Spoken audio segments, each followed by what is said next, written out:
Captain Sanyal میرے ہتھے چڑھ چکا تھا۔ اب مجھے اس سے یہ معلوم کرنا تھا کہ پاکستان کی فوج کا قیدی کس جگہ پر قیدی بنا کر رکھا گیا ہے۔ چنانچہ میں نے موضوع بدلتے ہوئے جنگ ستمبر کی باتیں شروع کر دیں۔ میں نے انڈین آرمی کی بڑی تعریف کی۔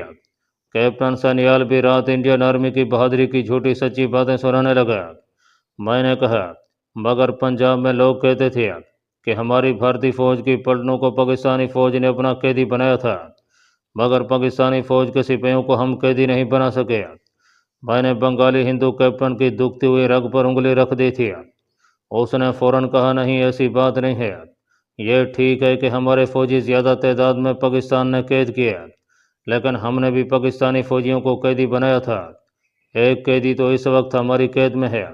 میں نے کہا، لیکن جنگ کے بعد جب دونوں فوجیوں کے قیدیوں کا تبادلہ ہوا تھا تو سارے قیدی اپنے اپنے ملک میں واپس چلے گئے تھے، پھر یہ پاکستانی قیدی ابھی تک ہماری قید میں کیوں ہے؟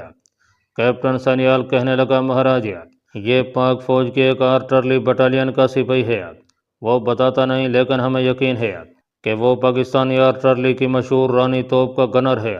ہم اسے رانی توپوں کے بارے میں خاص معلومات حاصل کرنا چاہتے ہیں۔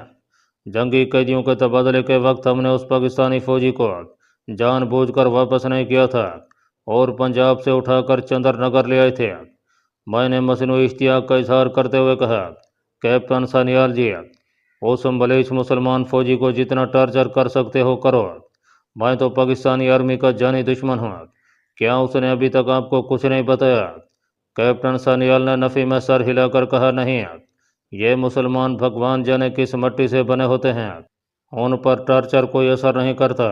یہ پاکستانی قیدی بھی کچھ نہیں بتاتا۔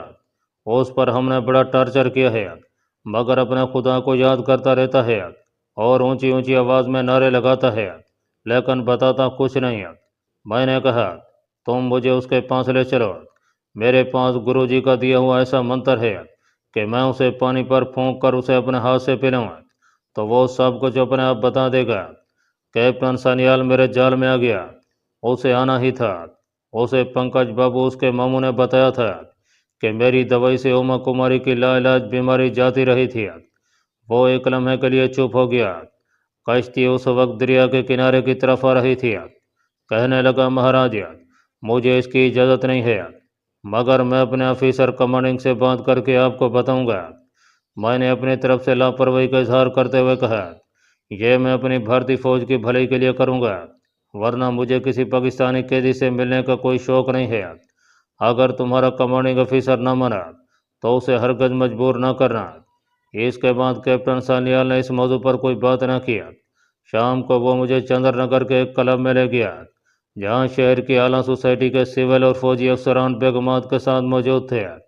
کافی بھی پی جا رہی تھی اور شراب کے جام بھی لنڈھائے جا رہے تھے۔ کلب کی نیم روشن فضا شراب، تمباکو اور طرح طرح کے پرفیومز کی خوشبوؤں سے بوجھل ہو رہی تھی۔ میں بہت محتاط ہو گیا کیونکہ وہاں پولیس کے افسروں کی موجودگی یقینی تھی اور اس اعتبار سے انٹیلیجنس کے آدمیوں کا سامنا ہونا بھی لازمی تھا۔ کیپٹن سانیال نے میرا کچھ فوجی اور سول افسروں سے تعارف بھی کرایا۔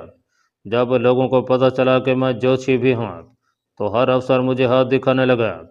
میں نے تھوڑا تھوڑا جو جی میں آیا بتا دیا اور کیپٹن سانیال سے کہا، سانیال بابو، یہاں ہمارا جی گھبراتا ہے، ہم سنیاسی لوگ ہیں، ہمیں تو گھر پہنچا دو۔